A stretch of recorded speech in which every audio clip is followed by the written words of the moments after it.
trying to be a lead? Corey, you want to be a lead? Who's leading it? I don't care. I guess I kind of can. So we're live. First AMLoB Podcast of Madden 20. We're back. We are back. Hopefully make this a little more routine. Back it on will our, be on our Mondays. Yeah, once sorry fellas, been kind of hectic here and everybody else got a lot of stuff going on, so we've been trying to figure that out. But we'll get back to it on Mondays routinely. Hopefully. That's the plan at least. So but yeah. Welcome back. Welcome back, guys. I've missed you. I've missed our AMLoB podcast. People have been talking about it. So we should probably bring that back, huh? So here we are. We're back. So I guess what were we talking about? We're just going to go through some rankings in each division, and then I got a couple of I also have a couple of surprise categories to throw at y'all whenever we can. But I believe Corey had some ideas first, huh? Yeah, so since it's been a while, we have done power rankings in the past. We've just kind of been shoddy about releasing stuff. So I guess what we can talk about is just kind of a quick recap of season 1. Cripps got his first Super Bowl ring. It's awesome. And he's not even here to celebrate with us. He might join in a little bit, but I know that's been a monkey on his back with always falling short in either the championship game or getting to the Super Bowl and losing. So congrats to him for sure on that. Keeping that OP Browns team from another ring. Yeah.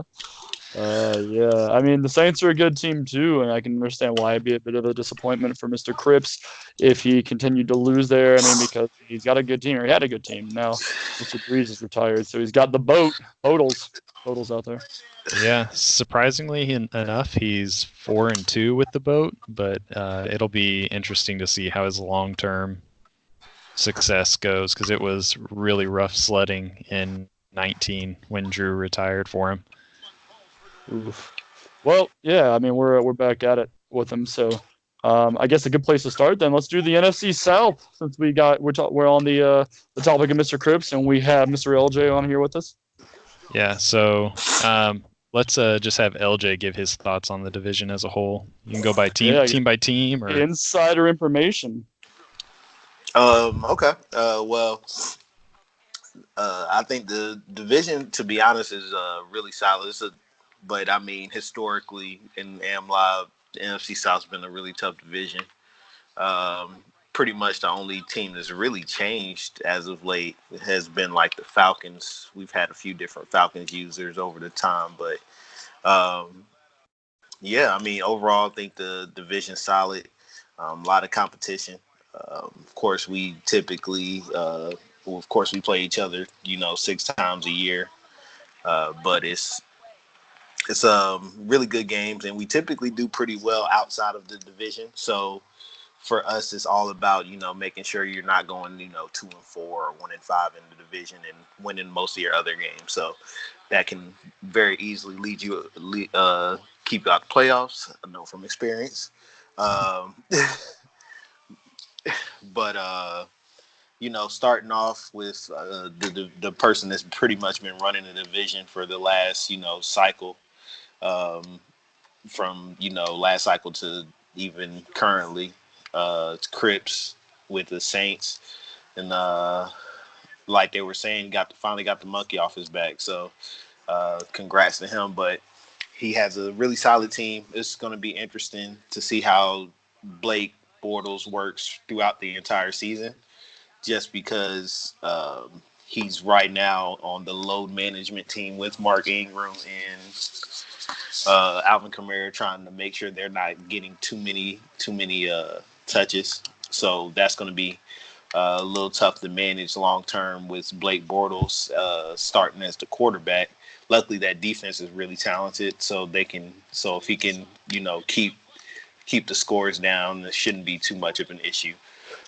Now, do you think that you think there's sorry to interrupt here, but do you think that maybe we'll see a bit of complacency now from Cripps? You know, I mean, he's got a busy life. He finally got the monkey off his back. Now, do you think it's going to maybe be detrimental to him that he finally won last year, and it'll be time for someone else to take up the front of the division?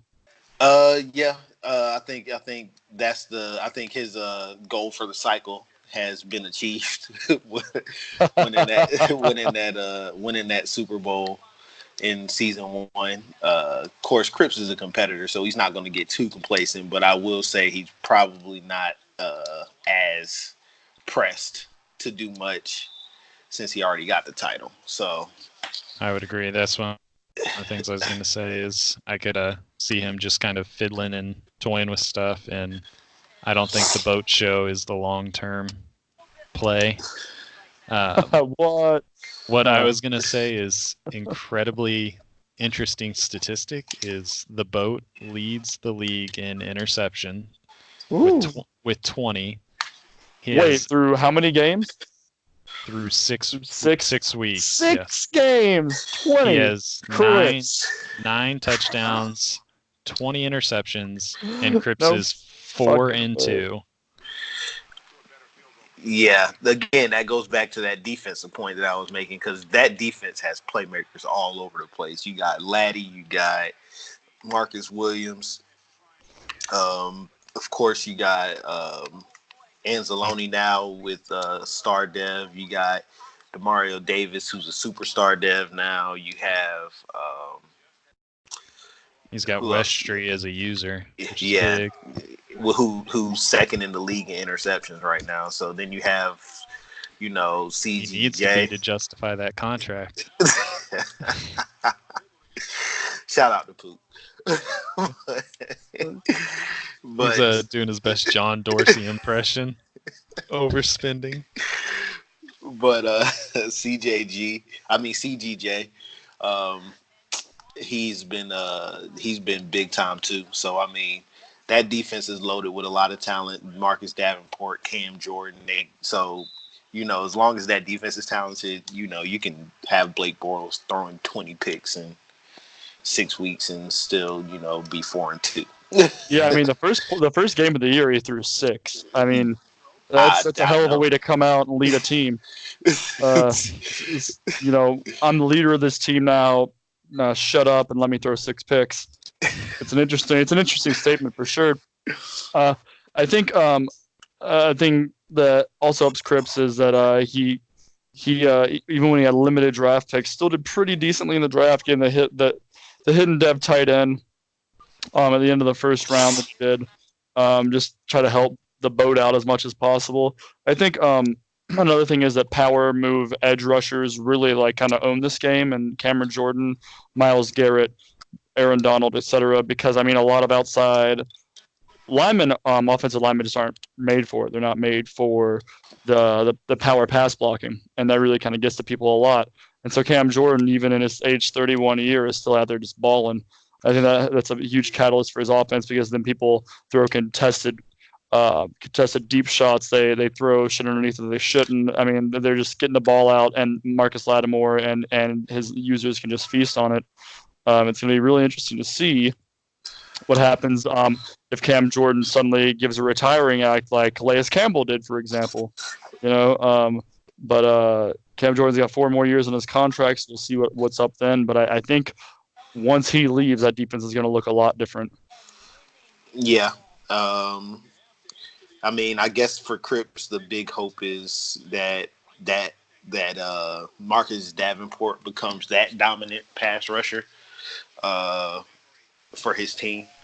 And again, I don't think Cripps is too pressed for it right now. He's probably just going to toy around with stuff, like Corey was saying, just because, he accomplished his goal early in the cycle. So, that kind of affords him the opportunity to really just kind of do whatever for the last, few seasons, just to try to figure out how to best build the team that he wants. So, yeah.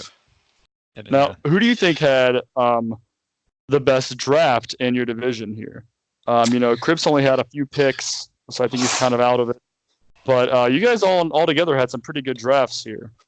Yeah. I mean, I know Connor nabbing that safety in himself, just from a versatility standpoint, puts him pretty high up in that category. Of course, another the only SSX that got drafted into our division was on the Falcons. Mm-hmm. So I mean, there's always that. Of course, I ended up with 2 star dev rookies. Cripps ended up with a couple really good picks with the few that he had. So, I mean, overall, I think it was a really solid drafting. Just kind of depends on what you're looking at. If you're looking at top end talent, obviously that's between like Levi and Connor. But if you're looking at depth, finding those diamonds, I would say me and Cripps were probably a little bit better in that category. So yeah, I mean, Marvin Peoples at D tackle is really good. He's gonna get his Superstar X and another 8 snaps here. Or sorry, 48 snaps here. And you had to know he was going to be dominant because he's from the better of the 2 Carolinas. He's from South Carolina. And you had to know that he was going to be better than anyone from North Carolina. But that 78 speed, that 91 strength, 84 block shed, 74 power move, 78 finesse move. I mean, that's young Aaron Donald-esque. The guy's 22 years old. I mean, he's going to be. That's what the Falcons needed too. Was a good edge. Was a good not edge, but presence in general. And he can play the edge. That's the crazy thing. With 289, he can still play the edge if he wanted him to. Yeah, he's So, I'm just gonna kind of jump in, and since we're talking a little bit about Levi there, like the division as a whole, from my perspective, and this kind of goes back to really when Connor joined, and then especially when Levi joined and kind of filled that revolving door of a Falcons team. It's probably the best division top to bottom in AMLoB. AFC, I'm East. I totally agree. Yeah. Sorry. Top to bottom. And are you saying I'm a switch? Top to bottom. Sorry, I can't stop myself. Yeah, top to bottom, Corey. Okay, I'm not going to interrupt anymore. Go. You got this. I'm not really looking forward to having to play that division this season. It'll be fun, but also a headache to play those teams. Connor's safety is probably the steal of the draft, but I would say, looking at how it impacts the team, I would give Levi the edge. I was kind of looking at his team and talking to him about it, and being able to slide Peoples in at D tackle allows him to basically sit in 4-3 all game if he wanted to, because he would have Vic Beasley and Tack off the edge, Peoples and Grady Jarrett in the middle. Campbell got the lurker ability, which is huge.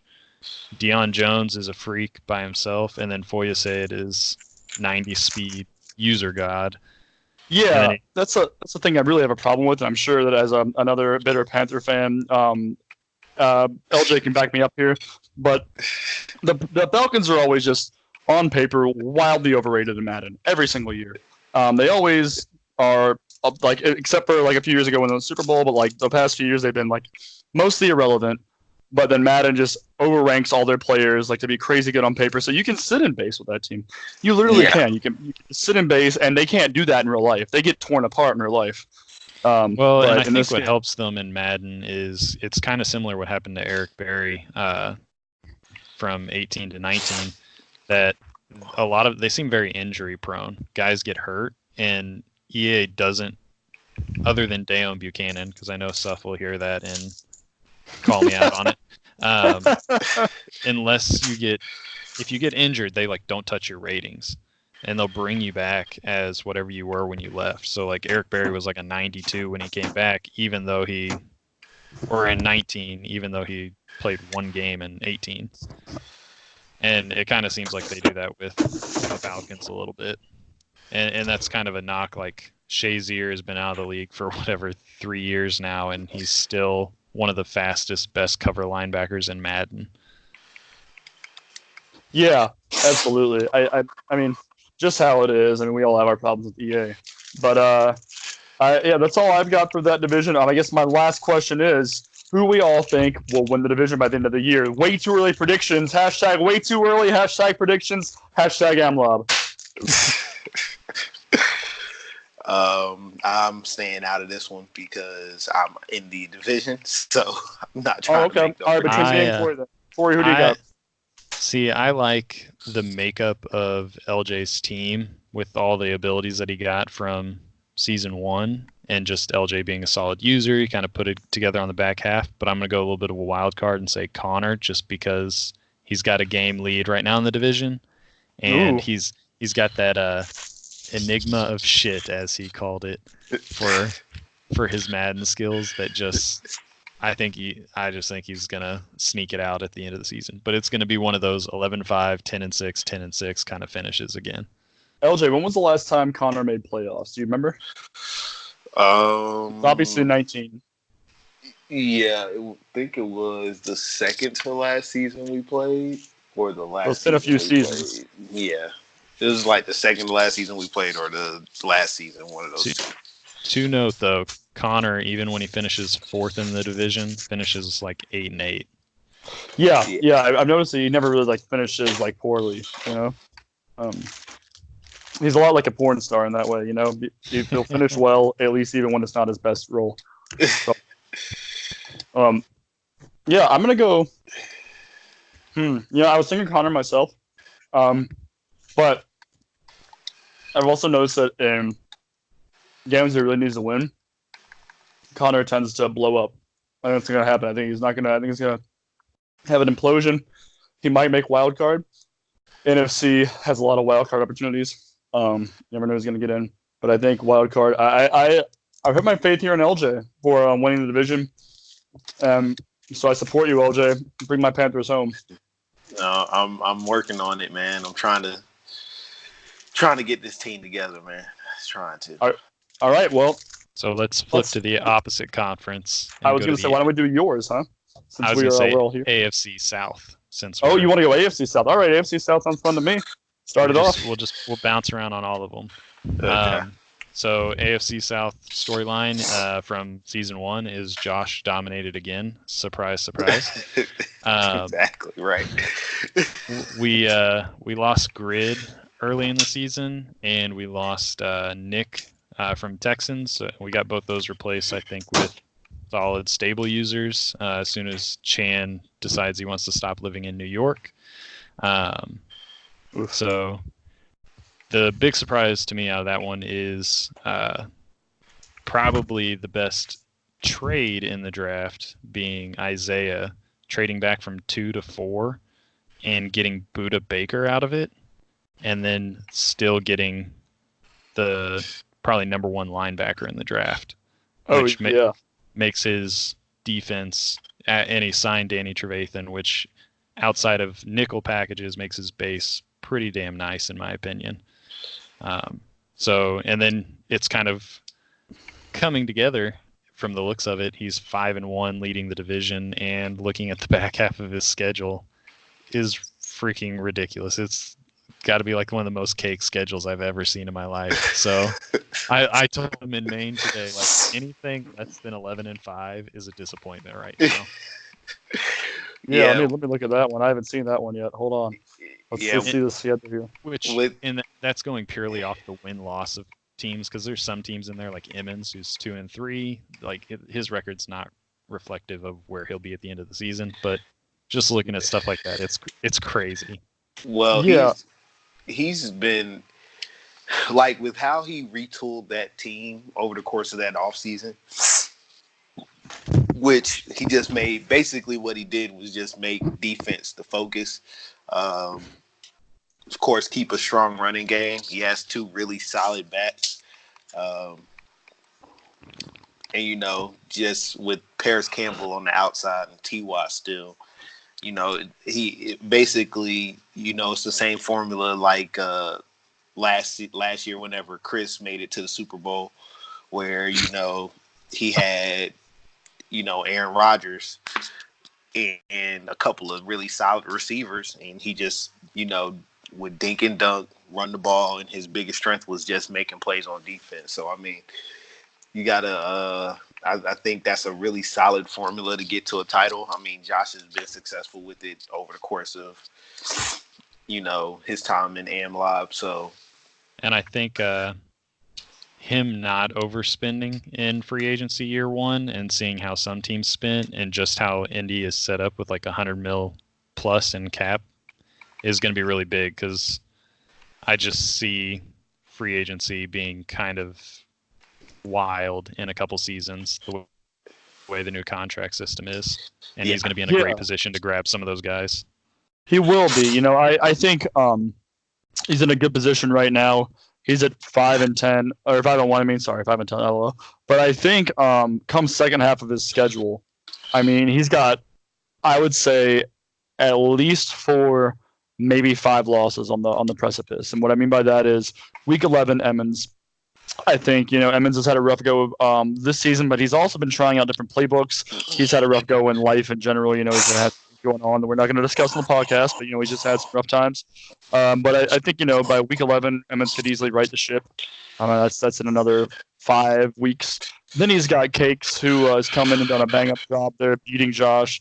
He's got Josh, who I don't think he's ever lost, or I don't think he's ever won against. And he's got Sports, who has, like, admittedly the lesser team, but I think overall has performed better as a user. And then he's got Josh again. So I actually think that come second half of the season, we start to see Isaiah fade, unfortunately. And I think he can sneak in as a wild card, but I think he's got 4, maybe 5 more losses coming up, and that could drop him to 10-6 if he loses another game he shouldn't, say against maybe Roger, which he has next week. Say he loses to Tran week 17, maybe Merke. It could be a lot of things that happen. Yeah. If he loses one that he shouldn't, he could be out of the race. Yeah. Especially in a very competitive AFC. Yeah, I think adding Cakes into which we'll jump to the AFC North after this, but adding Cakes really thickens the already top-heavy AFC, where you're going to have anywhere from 10 to 12 plus wins to be a wild card. On the note before, again, so we don't get called out on anything, Isaiah did beat Josh in week 17 last season, although Josh had in all his backups, to Josh's credit. Okay, that's a copy. Sure. I guess if that happens again, which I don't know if it will, but Josh might sit on week 15 when he plays. Well, I don't think Josh. I think the difference this time is pending what Isaiah's record is, and pending where Josh is in the race for seeding. I mean, we probably won't see it this season, because I don't think Josh has ever had this much competition to get to that point. No, he hasn't. So, I mean, I think this time around we'll see something a little different, where he's playing those guys through week 17. Probably not much in week 17. Probably not much in week 17, but he'll still be playing those guys. Yeah, I mean, he's got a tougher schedule this year for sure. I mean, he plays. I mean, no, as a division winner, he plays all the division winners. So he's got week 9. Josh has Pook, a game he could lose, and he did in the playoffs. He's got the Red Hot Dolphins, who were the surprise of the century. He's got and then right after that, he's got the Bengals Sports. Who I like how you tried to slide that in there, but okay. Slide right in, and then we got, and then right after that, we got Mr. Sports, who once again, admittedly, a much worse team, just like the Dolphins, but a solid user. So I could see him week 9 through 12. I could see him coming away with 1, maybe even 2 losses there. And if that happens and Isaiah stays strong, then Isaiah all of a sudden is in contention for this lead. And maybe Josh probably doesn't sit anyone, and probably comes real hard. We're gonna leave that one in there, Chris Collinsworth style, and he's just coming real hard at him, and we're just gonna. So I think that's gonna be the race. I mean, I don't think the Texans are anywhere near competing for it. And some questionable moves by the Texans GM, keeping it real sim. And so and then with the Titans head coach going MIA, I think it's a 2-man race right now. One that I think we have an idea of who's going to come out on top. So who do you think is coming out on top, guys? My obviously, I mean, it's hard to bet against the Jaguars. So I'm going Jags there. Yeah, I was curious to say. I mean, I can't, just the off track record alone, I can't go against Yeah. Josh on that one. Until proven otherwise, I'm gonna keep that one on Josh, he's set himself up nicely with a lot of the roster moves he's done. He piled up on mid-round picks. He's positioned really well for a top 10 pick right now with Rodgers first in a loaded draft class. So losing Calais, which he's 5-1 without Calais right now, he might be setting himself up to get a young, cycle-long replacement with how stacked the class is. So, or he might get himself a quarterback for the CFM. It's hard to say. Yeah. I think that it's going to be Josh for sure. I think he got a steal by taking Rodgers first this year for Ngakoue. I think Ngakoue probably, if from what I value, not worth it. I voted yes on the trade, but I wouldn't have paid it. That makes sense. I just think that. Well, no, I get it. It's one of those things where you can see the value from somebody else's eyes, but personally, it just doesn't make sense to you. Which I feel the same way. I don't think I would have made that move because there's a lot of guys, especially in the generated drafts. Typically, the edge guys are typically the edges in these drafts are pretty stacked. So, I don't think I personally would have made that move because you can draft that guy, especially with the 58 block shed. He's not bringing you anything that you don't have already. Hold on, it's up to 60 now. You watch your mouth. Kind of just from talking today with Roger about it, and it's true thinking back to last season or last cycle where in the first round. So we'll kind of make this our transition to the AFC North, starting with Roger. Right. He would reach in the first round like 3 drafts in a row and grab normal dev O-line. And that's like true. Want to trade him almost immediately. It was real rough sledding. So I think he's trying to learn from that and go for guaranteed stuff, especially where you can't lose dev. And I feel like I have a little bit of the same mindset as him because we're 2 of the few guys that would run 3-4 before Madden 20. That based on the moves he did in 19, where he went out. 3-4. Yeah, I love it too. Into a 3-4. I would run it if my team wasn't better suited from like archetype perspectives and just depth for 4-3. I would run 3-4 or at least a hybrid. But so Roger in 19, he made moves to go get like Frank Clark and Vic Beasley. Like he went to go get those kind of finesse move or quick, not great run defending pass rushers to put on the edge. So I can see why he went for Ngakoue. But to me, it's kind of the same thing as the Leonard Williams deal that he did and kind of how LJ got Chris Jones. It's really not going to be worth it unless they get that superstar development and unlock the abilities. Like his Leonard Williams deal has now paid for itself by getting that boost. If Ngakoue doesn't get that and he finishes with a top 10 pick, he's going to have lost that trade deal, in my opinion. Yeah, you just look at the edge rushers that people like the wonderful GM in Miami got in rounds 1 and 2. And then you just honestly see that, like, I just, this comes from playing the game enough. I'm lucky to have, Bob, the Texans, or not Texans, old Texans, now Packers, Bob and I, we do a lot of side leagues together. We've drafted probably like over a dozen times already, at least. So I've known what to look for in drafts. Kind of just learn like what to look for and stuff. So I knew there were going to be some great edge rushers in the draft. So I decided to just like stick with fucking Nate Orchard, and just get someone else. But so I thought that, like, I was actually sniffing around Ngakoue for a while, and I just thought the price tag was too high. But I understand if you don't have a lot of experience drafting in this Madden, it might be a little difficult for you to actually want to risk that, because it is hard. You can ask Bob also, the Packers guy. He has a thing in our franchises for drafting a normal dev 70 overall D lineman, and it's like they sound like a 70 overall, and these drafts are pretty good. But then you realize that normal depth, they're taking like 5,000 points to get up 1 point, and so over and over again, you're just like, I feel like you're sliding into obscurity, you know. So I guess I get that like Ngakoue started getting maybe superstar. The concept might actually be something that's worthwhile, and I get it. But I guess that's a good transition. The superstar thing, in my opinion, is Roger won that trade if he gets that.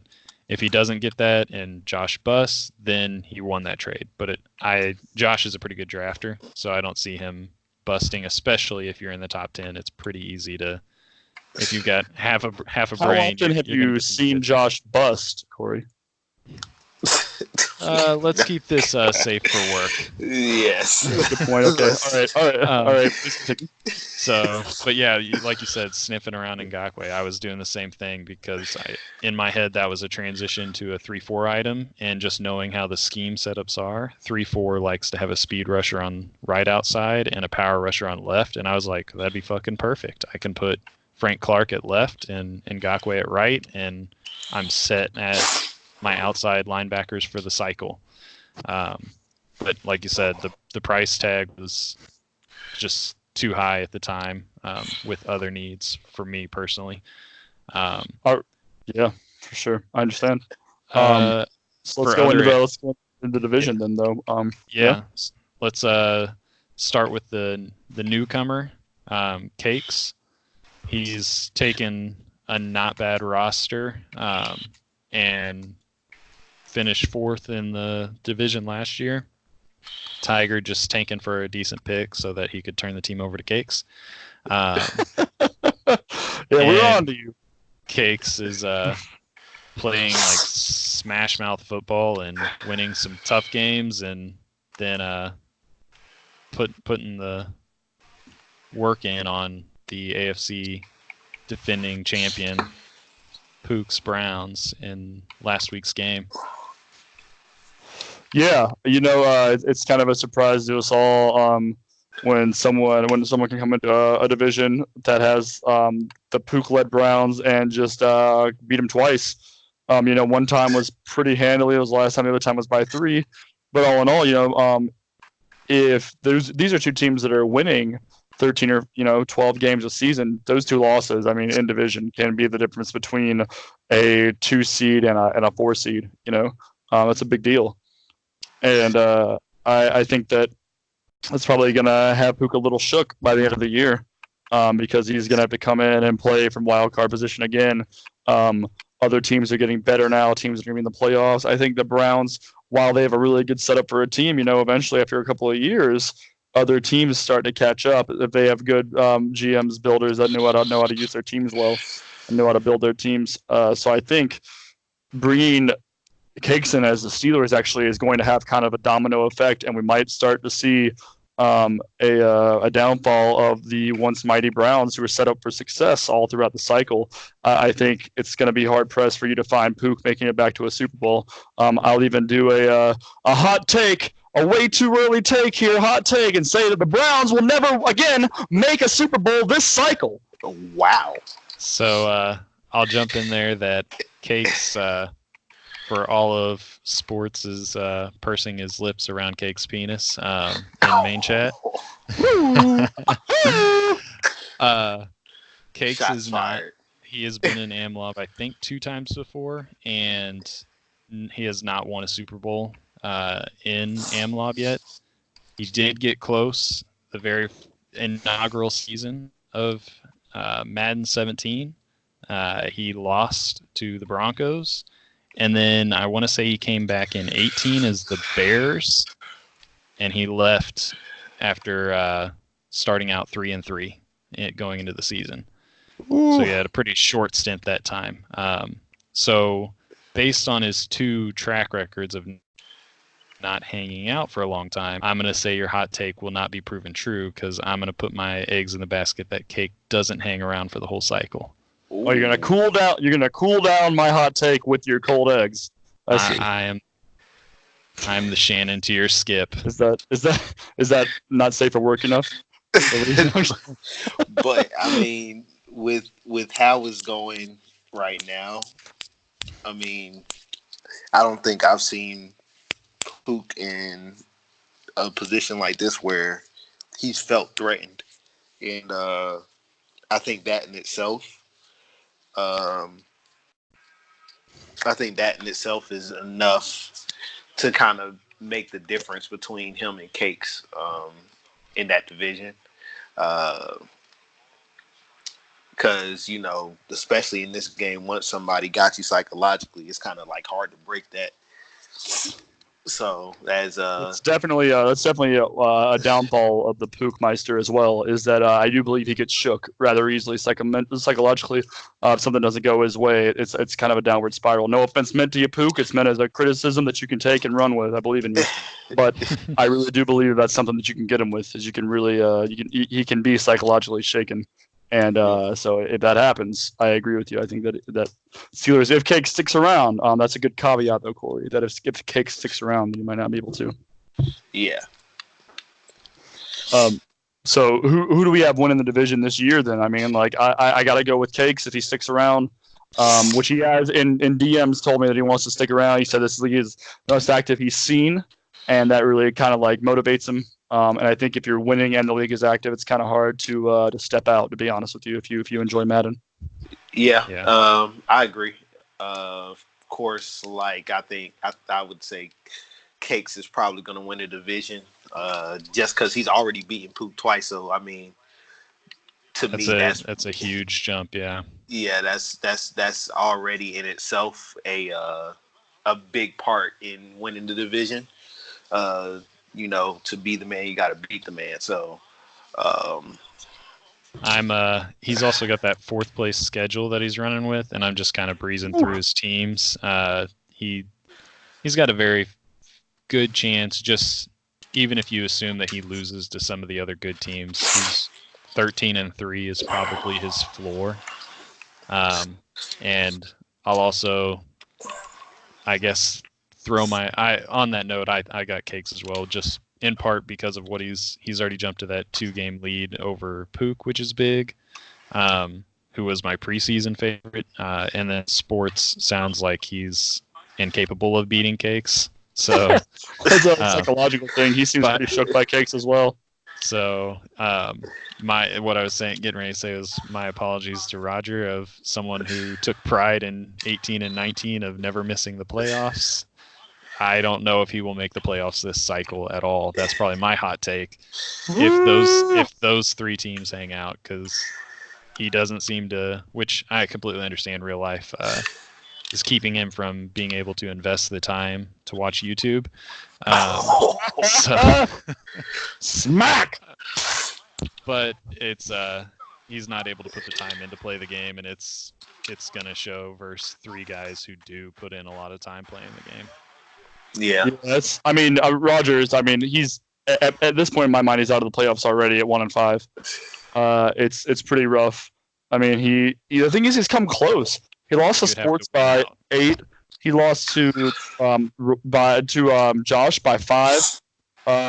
He lost to Cakes by 3. The thing is, he could play spoiler. If nothing else, he could play a spoiler. Sometimes Roger pulls things out of his ass that just happened, and I don't understand it, and I don't think anyone ever will. But he's that wild card. As Cakes was saying, if he would just learn how to fucking slide with Lamar. Bro, that's all you have to do. All of the fumbles and stuff that he gets is because he's trying to, he just doesn't know how to get down. Even with Cam, I slide. Yeah, you got to. You honestly have to. You really do. But yeah, that'd be a good hot take. I could see it there that Roger doesn't make it for the rest of the cycle, unless we have another Madden 19 thing where half the league plays in the last year. In which case he could do it actually.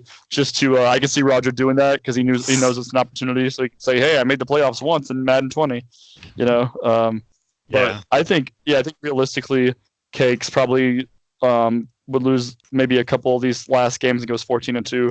I could see him splitting with the Bengals, and I could see him losing to Bobby, who's really made that Washington team honestly pretty talented. It's really kind of beefed them up hardcore. Yeah. I kind of look forward to talking about them in a second. We'll jump to the NFC East after we do the NFC North. Yeah. Yeah. So let's switch over to the NFC North. Sorry, sports, we didn't talk about you too much, other than your love for cakes. Real quick, I do have my same question. Best draft in this division. Do we know offhand? Yeah, let's hear who we got here. I'm on their pages right now, so I'm looking at their first round picks. And it's a little hard to say, but tell me if you guys have any off the cuffs real quick. I have to take a look at them because I honestly don't remember, other than Pook's tight end.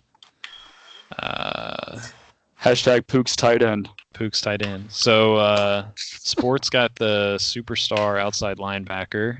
He's actually just a star. Oh, he's just star? Okay. But he's still really good, and he got a 72 safety. 72 safety. Who's normal dev, but good still. He's probably pretty average speed for a safety, but he's got good zone already. Pitt got a couple 70 guys. Pook's draft was, besides that tight end, trash, if I'm being honest. Yeah, I think he's admitted that his draft was bad. He got the best player in the division. Best rookie, I should say. Yes, but the other thing is, it's not a division. It's not a position he needed. He was able to trade Njoku for a first, which is good for him. But it's also subs first, who's looking decent. We'll get to that later. So I would probably lean sports on that one, just because I like his linebacker. I'm with you there. I like his linebacker and his safety, which is two positions he needed, honestly. True, that is true. Yeah, and his Bengals team is. It's one of those ones where you really have to sit pat. Sports, didn't you? I was thinking Kate's. My bad. Forget everything I just said.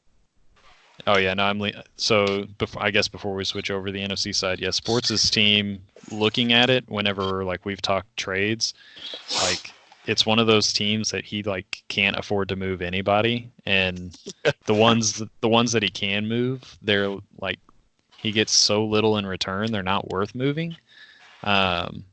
That he's just going to have to kind of slowly build through the draft, pick up on scraps in free agency. He's got a little bit of a mountain to climb, which is what he wanted when he switched from the Steelers to the Bengals. So it's more fun. And, he got, like you said, I was thinking cakes before, just interchangeable. They're friends, my bad. But you're right. He did get a great linebacker. And Alan Spencer, which is something that Bengals team ferociously needed. Unfortunately, that guy can't cover worth dick, especially since we just dropped down the pass reaction. Probably get to that in a little bit too. But Alan Spencer got an 83 box shed, 82 speed, good play rec, good awareness, decent power and finesse moves, can maybe rush the pass a little bit, but a 56 zone. So if you're not using him, this is a way to beat it. If you see that cover 3, throw it to a flag route, throw it to the outside deep, and he's gonna go right over his head. So, that's just something to look at. But I do agree with you that overall right now he's good, and he does have superstar dev. So, if he's focused training him, he can get that pass coverage up. He can be a 70 zone coverage by the end of the year. So, yep. I'm with you there. So, again, jumping to the other side of the ocean for the NFC. This division is kind of a shit show right now, even worse than the AFC West is, in my opinion. Partly because it's a real tough one. We had Joker recently leave us because he wanted to run 4-3 personnel in a 3-4 base. So no, let's get it right. We made Joker leave, gave him the good old boot. Don't forget it. Yeah. So the Vikings are currently CPU, looking for a replacement. They are eating L's because of it. Otherwise, it's a pretty nice roster. It actually was not a bad draft, getting a superstar safety in the 4th round or some shit like that. But it was a bad draft because he refused to take established wide receivers to the number 12 pick and then drafted a 68 overall normal dev. And that's what I was going to say next. There was the awful decision of replacing Adam Thielen with a 68 overall wide receiver. That I believe is normal dev. He's normal dev. He's very normal. Yeah. And there's no opportunity for a dev story or anything because there's no user there. It's just a hodgepodge of ass cheese, as some great philosopher once said. And I mean, he was trying to get sold a wide receiver from so many teams, and I know you were trying to acquire his first-round pick. I wasn't even trying to acquire his first or future first for Sammy, and he wasn't hearing it. And I was telling him, like, dude, do you not understand team building? You can get a good wide receiver for cheap and use your first on something else rather than using it on a wide receiver. And he was like, I don't need him. I got guys. And I was like, all right, whatever. Add one more 60 to the pile at a cost that you didn't have to spend it on. Good stuff. Yeah, Joker aside, we'll be looking to replace the Vikings. The team's in pretty good shape, so it shouldn't be that hard to fill somebody into it. This is Cousins' last year of his contract. So I mean, you get rid of that giant contract with this, you're free to do a lot more shit.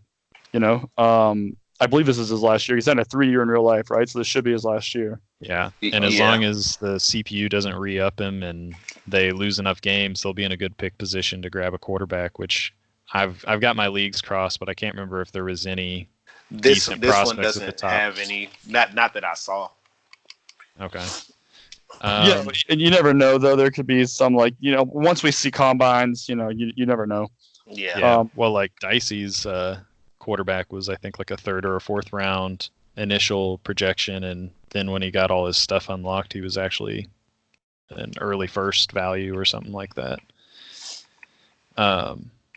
So other teams in the division, we got Emmons and we got Bob, and then I can't remember who the new Packers was or new Bears. No, Murkay. Okay. Yeah, Which Murkay. He was in the league before. I don't personally remember what team he was or what cycle it was. He was Skins. He was Skins previously. Mm-hmm.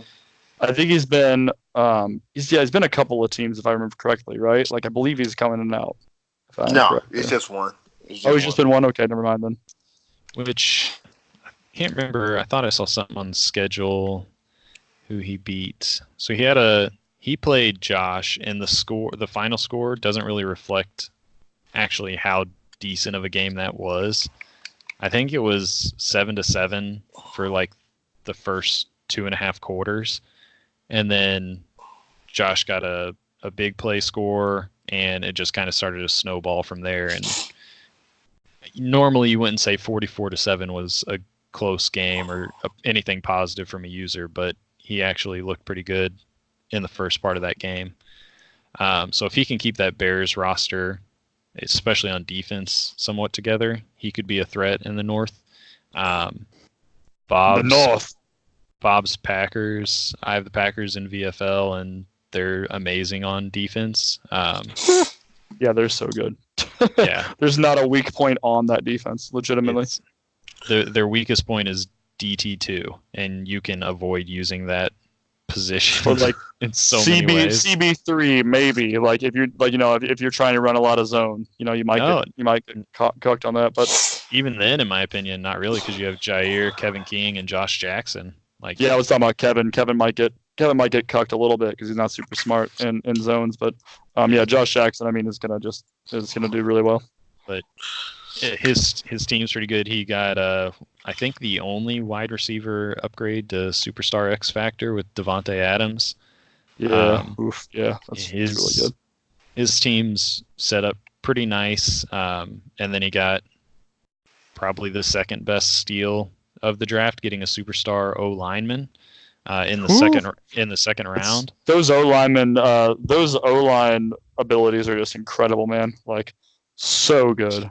As long as he can re-sign Bach, he's going to be great because he's going to have 2 superstar O-lines on both sides of Aaron Rodgers and any other quarterbacks he runs through there, which is big. Then Emmons, his Pretty Little Lions, he is probably my favorite to win the division. I just trust his ability to play solid ground and pound football with not giving up huge plays on defense. But I'm interested to see the race between him and Bob for first and second in that division this year. Yeah, I mean, I know Bob. Bob's a good friend of mine, and I know he talks about how he always has a rough time with Emmons. It's like, yeah, Emmons is a really strong defensive user. The one downfall of Emmons is sometimes he gets a little antsy on offense, I think. and it leads to him throwing some just turnovers in general. If his first read isn't there, I know he'll just get kind of antsy. But like defensively, he's a great user, and Bob talks to me about that, and he gets so frustrated sometimes. But he lost to Emmons by 4 points in their first game. Their second game comes week 14, and it'll really be the challenge. The thing is, Bob has, from what I can tell, a tiny bit easier of a schedule because Emmons won the division last year, right? Yeah, I'm looking at the back end of Emmons's right now, and honestly, I think Emmons has the easier schedule going down the road here. So it's going to be a tough one. NFC wild card, anything can happen. So they could both make it. You never know. But it's definitely a 2-man race for that division, just because I think Murky is 2-3, which isn't bad. But I just think he's going to have some tough games ahead of him, and he hasn't really seemed to be on the same page. I mean, LJ, you blew him out. Bob blew him out. And he barely beat Texans, who is defeated right now. So, I mean, I just think it's going to be tough for him. So that's the 2-man race there. I agree with you. So, what about you, LJ? Who do we have for the this is a good one then. Who do we have for the winner of this division, guys? Lions. You give it to even with all of Emmons' struggle, you think he's going to turn it around this year? Yeah. I've got Emmons pegged for about 10 wins, maybe 11. I don't think quite 11 wins. I think 10-6 wins him the division. At the low end, probably 9-7, but I think 10-6 is a little more realistic. Yeah, Emmons. I'd probably say. I mean, it's a close one, but I'd say Emmons too. I just think he has a little bit better of a schedule towards the back end. Also, I'm just looking at players. I did not know T.J. Hawkinson has a great tight end ability, and that's matchup nightmare, where he wins. He has better cuts and wins more contested catches against linebackers, which is great because that's who's covering him a lot, especially in base. That was just a side thing. I was just looking at his abilities and I'm like, man, that is a great ability for him to have. Yeah, Hawk is nice. Definitely. Super nice. All right, I'm going to say Emmons too, just because the back end of the schedule, but I think it could go either way. I don't think this is a walk in the park for him at all. What do you think, Corey? My heart wants to say Bob, but I am just very much in a need to see it kind of attitude towards things. So I'm going to stick with Emmons, just having kind of perused his schedule earlier, is either today or yesterday. And yeah, I think he'll be 10-6, and that's being somewhat conservative on his finish in the season. And I think that's good enough to win the North this year. Yeah, for sure. I mean, Emmons also had a really strong draft, I think, in getting that superstar defensive tackle. He got a speedy wide receiver rookie, and then he got a good outside linebacker, a good starting left guard who's starting now. Bob got the steal of one of the steals of the draft in that offensive lineman that he got, and I know that's going to be huge for him. I think they both had really good drafts, but I think that young core of the Lions in the second half of the season especially is really going to come through, because I know that Emmons he's got to be concentrating on them as far as trainings go. Yeah, his defensive line is just kind of crazy, to be honest, with Hand and Flowers, Daniels, Ashawn, and now the superstar D tackle. I mean, it goes hand in hand with how he typically builds his teams. Starting with that defense because as Tyler just acknowledged, sometimes on offense he can get a little erratic, just because.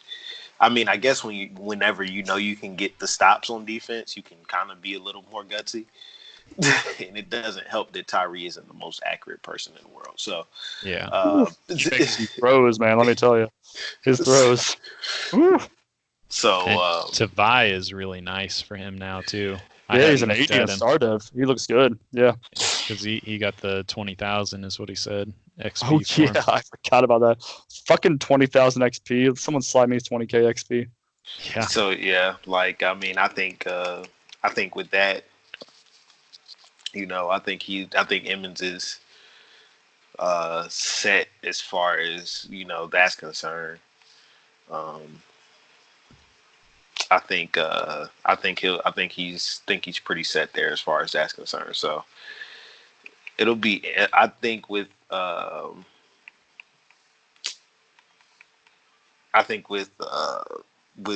Emmons, like I said, it's just all about having that strong defensive presence, especially in a league like this where offenses can get a little crazy. Um, being able to make those stops on defense become really pivotal, especially when you get to those later in the season type of moments when guys are really trying to, go for particular things.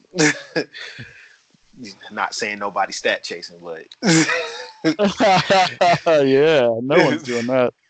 But yeah, so yeah, I mean, I think that's what spells well for him.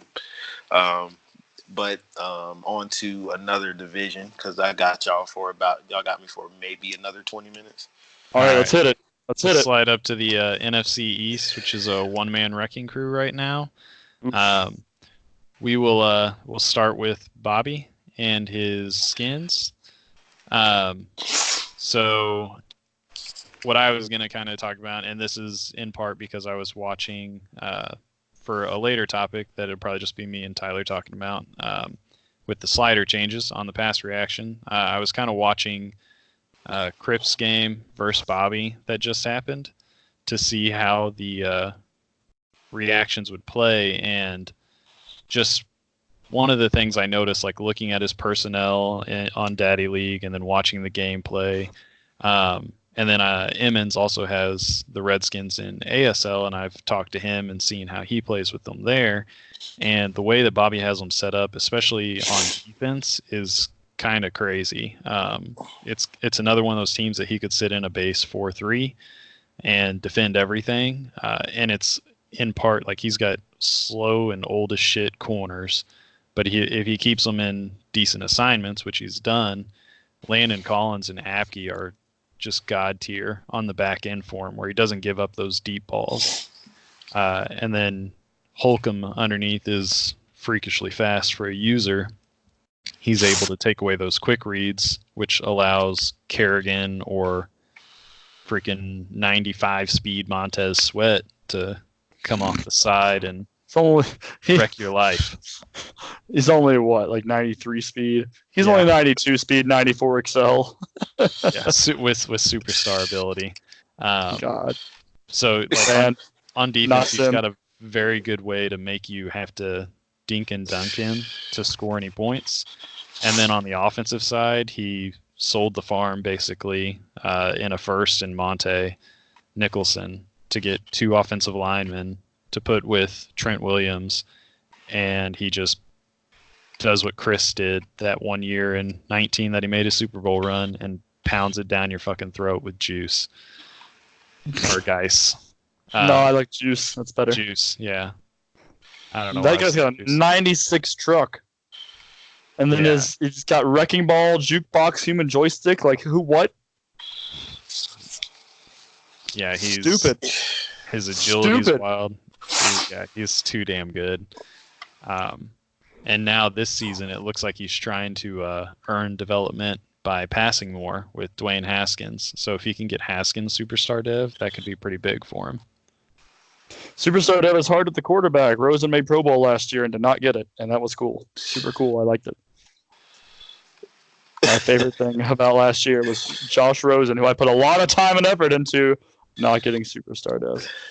Yeah, I think I'll let you all go on Bobby in a second. I think the development stuff is based around the dynamic dev, and then it's like limited to the very tip-top tiers. Like you'd have to be top of yardage and top in touchdowns, and awards almost don't matter the way it seems. Yeah, and I think it's good they do that because there's no loss of dev. I like it. It's just it pisses me off because I want to build some dev with like the trash ass Dolphins. That doesn't matter. It's fine. I'm not mad. I'm not bitter. All right. So what is your all's thoughts on Bobby and his Skins? I mean, they're going to win the division and flounder in the playoffs. I mean, Yeah, I think that's what's going to happen. Yeah, that's pretty much it. I mean, dominate the weakest, arguably the weakest division in the league, and get to the playoffs, and it just kind of fades from there. So yeah, I think the issue there is he runs into smart users, which he ran into Cripps, who went on to win the Super Bowl.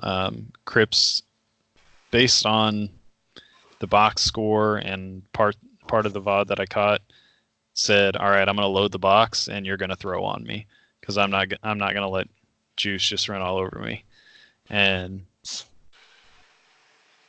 I don't know why the division doesn't make him do that, because the teams are set up to be capable to do of that.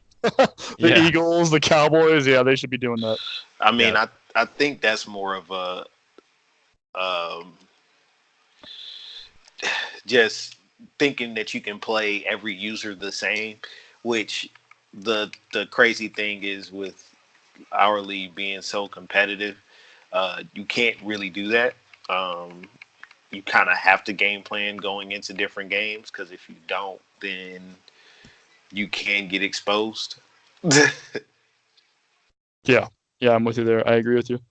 Yeah, I mean, that's pretty much everything for that division, though, right? We're going to try to skip a little bit since and just in case that was pretty straightforward. Yeah, in case Bobby does listen to this and has an issue with our commenting about the weakest division on the all-time document. Granted, we have different users in there. Not a single team in the NFC East has a career 500 win record. And that's with different users going in and out of that division every cycle. It's actually crazy. Cucked. Absolutely cucked. Joe is a solid user for the Giants. He's off to a rough start. He made a questionable trade, in my opinion, especially now that he's trying to move Goff, to invest that much into someone who's now trying to get out the door. J-Ro is another one of those dark horse, can steal some game guys. And Subfly he's having a rough go of it, but he had a strong finish to his season last season, so he's definitely capable of turning it around. Hi, Chris. Also one of the best guys in the league, I would say. Oh, Superior Fly, yeah. Great person. Great dude. Love the guy. I really hope he sticks around. I know he's been kind of down on it lately, but I think I think he's just it's a really rough league, I mean, it's competitive, it just is what it is. Yeah. Yeah. He's allowed. Can you hear me? Yeah, can hear you. All right, cool. Welcome to the call. Thank you. We've already recapped the NFC South, AFC South, AFC, and NFC North. We just finished the NFC East. We're gonna slide. Nothing but bad things about you, Cripps. That's right. Oh, we I'm spent. sure you did. We said, "Fuck you, you're a bitch." Nothing but disrespectful things to you, Cripps. Nothing but disrespectful things. We've been on the pod for an hour, and the first 45 minutes was talking about you. Oh, I'm sure it was. Then we started blitzing through everybody else. I just realized something. Really, really quick dumb thing that I just realized. So I'm in a $19 million hole in VFL, and I just realized I can't trade away any of the big contracts that I have to re-sign without trading all three of them away at the same time. Jeez. Oh. So if you want Brandon Brooks, Malcolm Jenkins, and Nelson Aguilar all at once, someone let me know. Oh, those are definitely three people that I've always wanted. I would take Brooks and cut the other two. Right. But yeah, so that's NFC East. Then where are we going from here, boys? Let's slide over to the AFC East. So Tyler, this is your division. We'll let you kick it off. So there's with your that thoughts on the one division. bomb in Miami, obviously.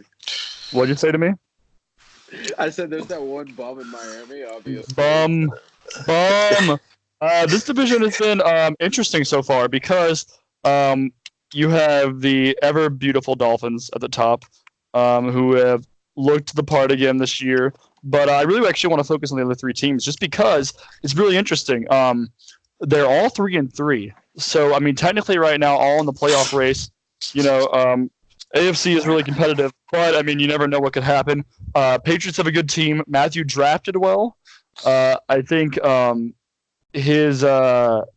think overall the downfall for the Patriots is going to be just inefficiency on offense. Good game plans going in, but then gets a little wiry, a little antsy, and throws some predetermined passes. But overall, he had a good draft. I mean, Chase Winovich is up. First of all, he's up to a 76 after 1 year. He looks great. 86 speed, 90 excel, and he's got the 84 block shed. But then he drafted Byron Hadley, who's a normal dev but comes with 82 finesse move. Overall, BJ Krim, the outside linebacker, once again normal dev, but 84 speed, 80 acceleration. There are some good players on this team. He signed PJ Williams in the offseason, and he got Duke Dawson up to superstar dev, which is pretty impressive. His tight end also has gone up to superstar dev, the Ingram guy. Yeah, and he actually was, when I played him, Ingram was tearing me up on quick routes. He was doing really well with those. So that guy's actually a threat. He's going to be good for a while. Yeah, and probably the biggest thing that you didn't mention was his quarterback. He grabbed the probably second best and only other valuable quarterback in the draft, other than the one that went number 3, which works out perfectly for the fact that even if he planned to use Tom Brady this season and let that guy ride the pine, Brady's likely retiring after this season. Oh, yeah, for sure. And Trask has hidden dev, which is fine. I think star dev, right? It's not superstar, but it's star. I never know. He's got a 73 throw under pressure, but that's fine because the offensive line is strong as ever. So that's just fine. I mean, their offensive line is one of the best. He got a decent O-lineman at 71 overall in the draft. So I think the Patriots could be.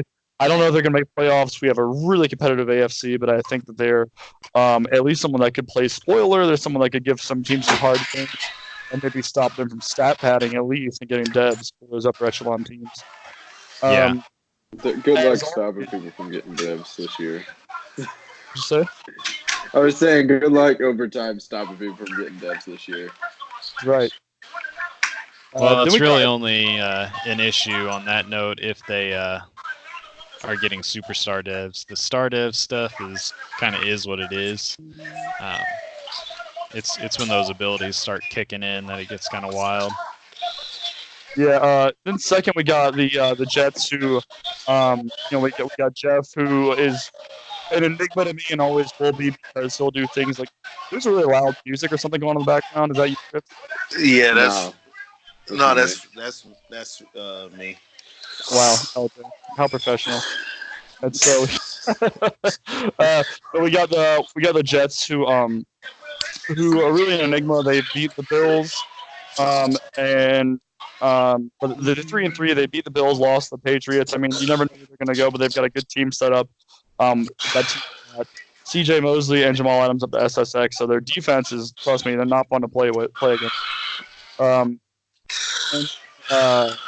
Bills, who I mean, Vicious is a good user and always is. He's once again an enigma because I mean, he beats Corey week 1, 30-13.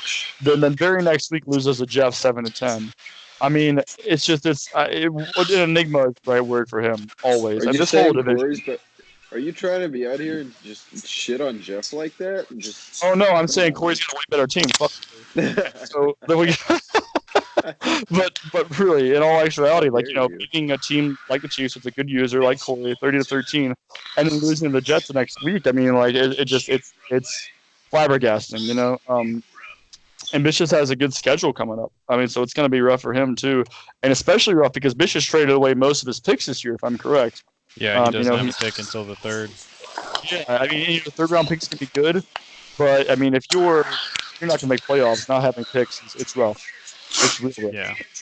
Yeah. Well, I mean, it just depends on what you're getting. Because I know for me, I mean, I didn't make the playoffs and didn't have a 1st or 3rd, and still came out pretty well. Yeah. So I mean, it can happen. It depends on position. You're not going to get a quarterback ever in the 3rd. That's really that good, unless you might get a 60 overall start of. But you're never going to get a quarterback. You could get good offensive or defensive line for sure. You also Well, know you can get like a corner.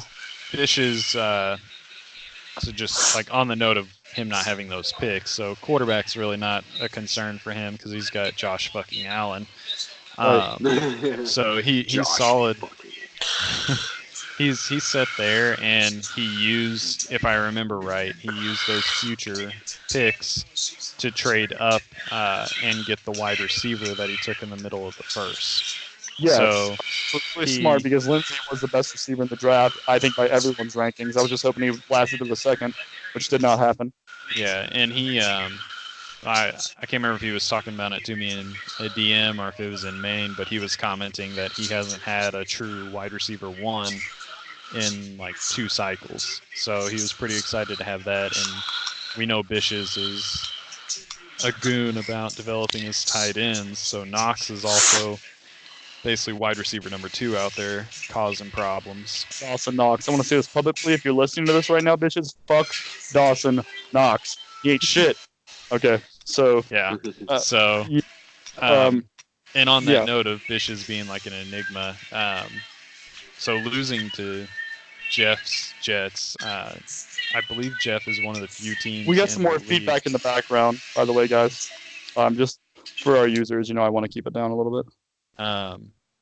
Jeff, I believe, is one of the few teams in the league that has a superstar at all 3 levels on his defense, which I think is pretty big. Damn it. Yes. Because he's got Quinnen, CJ, and Jamal.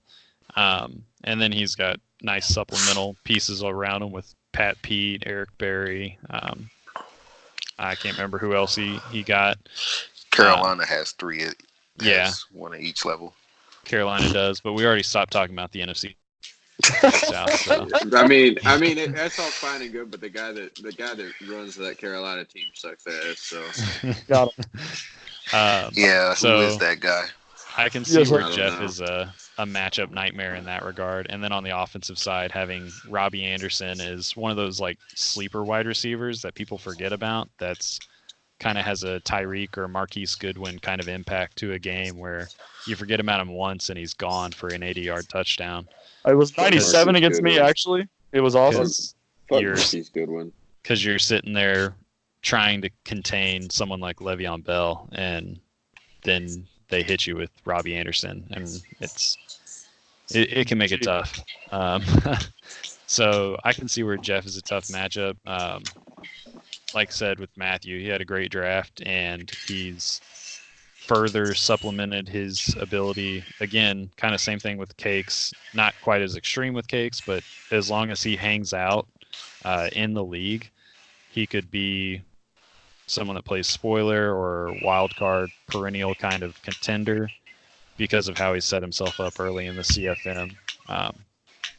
With his trade back, I think out of whatever it was, pick number 3 or number 4. I don't even remember what all he got for it, but it was a haul. And then he traded Slay and recouped where I think he has 2 firsts going into this draft, and he had 2 firsts in the first draft as well. So, Yeah, I mean, I agree with you. Just trying to keep moving. Yeah. We just got the 2 and, topics for it. Sorry, please continue. I'm sorry, I didn't mean to interrupt. Just wanted to keep I was going. just gonna say, Bish's game against me was ridiculous. Like you said, fuck Dawson Knox. Dude was Fuck like Dawson Knox. he was like smoking honey badger on wheel routes and stuff. It was absurd. And if you go look at the stat lines, Josh Allen threw 24 for 25.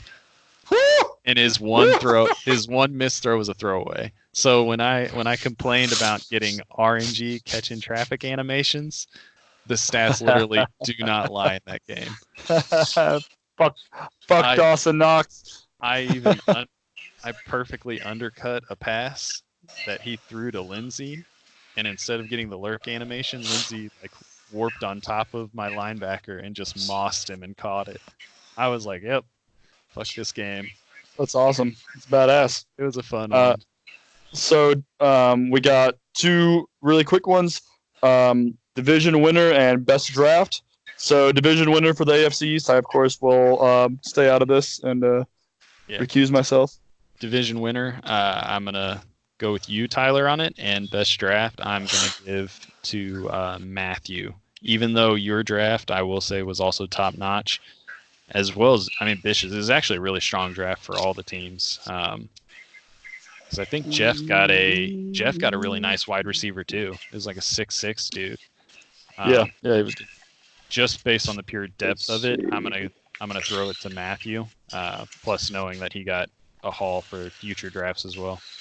Yes. Yeah, I mean, I would agree with Corey. I don't think it's close as far as who's going to win the division. I'm pretty sure you can probably start sitting people about week 12. Ouch. Bro, that's kind of late. I was thinking after the bye. 7. Yeah, so don't think that's going to be close. But Matthew definitely did have a really good draft. I think easily one of the top ones in the league. So, I mean, I would say Matthew just by depth alone probably wins that one. Oh, this is my turn now. All right, let me look at Matthews real quick because I still am trying to catch up on where everyone was after draft night. No, and it's fine because Hugo Hernandez and Ricardo Stefanidis they're loving this. All right, put chip on their shoulders. Now they got to prove they're the best draft picks. Here we go. So I'm only giving the edge because he got a quarterback of the future. That's really big to me. I mean, but I'm going with I'm gonna have to go with Tyler on this one. I mean, getting two edge rushers. I mean, he doesn't need a quarterback of the future. He's already got the nose in one. So I mean, I'm going to go with him because he got a star dev or superstar dev D tackle. Star dev. Okay. And he got a really solid O lineman. He got 2 really good pass rushers, who, if I'm not mistaken, are both. They're both star dev. So yeah, 3 star dev guys on the D line, on that team. That's where he needed that biggest help. He was able to manufacture a run defense last year, but shit, give him 2 years with this and it's over. So nice. I'm going with Tyler on this one. For the record, I actually give best draft to Bish's. I think he had a really great draft. I think that safety that he drafted in the first round, as well as Lindsey, were both just fantastic out of the park picks. Yeah, Lindsey's ridiculous, and so is. But Smart. also, I was gonna say Smart's great. I mean, just that top end talent, I think puts him over. I think I was gonna say, and he had Mosley. I think I had some good sleeper picks, but I give it actually to Bish's. This is my second highest, honestly. Matthew's my third, just because. Yeah, he got the quarterback of the future, I guess, air quotes. He's a 65 overall. I mean, I guess if Derek Carr is your quarterback of the future, then fuck it. But, I'd want someone with a little more upside than that if we're saying a locked in for sure QB of the future. But Bishop was out here with DeMarcus Lindsey, who's already superstar dad. Aaron Smart is, out of this world, well-rounded. He's going to be a goon. Mosley's a hidden dev pass rusher, and he got the fucking Marriott Inn and Suites to set up a shop at home for Josh Allen. So, and just so we don't forget anybody, honestly, top heavy but still really relevant. Jeff had a really good draft too, and the fact that he got James Henry, hidden dev, power rushing outside linebacker, which we've already talked about how power rushers are OP on the outside. You got a 76 right tackle in Eric Mumphrey, and then a 76 wide receiver in Clyde Hunt, who's also hidden dev. I mean, yeah, I think top heavy, but really good. Yeah, James Henry is dope. That's the kind of shit that guy's really good.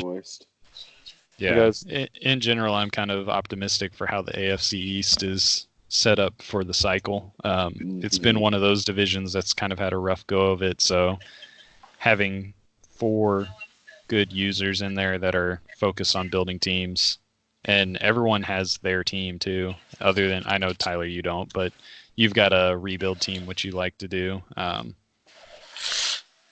Yeah, It should make it interesting for the cycle, in my opinion. I'd agree. The nose in one. Let's Yeah. drive west to the Jesus AFC West. Christ, Jamal Adams. Yeah, Adams is a freak. Fuck Jamal Adams. Fuck so- that guy. AFC West, my division. Well, not Oh, really my my division. Winner, It's my Wow. division winner pick it's was more Tyler, by the snippy. way. Well, guys, I'm gonna have to bow out. All right, love you, LJ. See you, LJ. See y'all, fellas. Sleep good. This will also be my. I believe we have. This is the last division, or we have two more. This is my last one for sure. AFC West and NFC West, and then we're done. Yep. Okay. Which we can move through them pretty Well, quick. So AFC West, Conathan has come back to us. Yeah, good old What a Con. lad. Hopefully he enjoys his time here and can get some wins under his belt. He's kind of having a rough go with the Chargers right now. Senio was out winning millions of dollars in Vegas, I'm sure. So he's That's also had a definitely rough. what happens every time one goes to Vegas. So Mhm. Positive thoughts. So he's kind of had a rough start as well.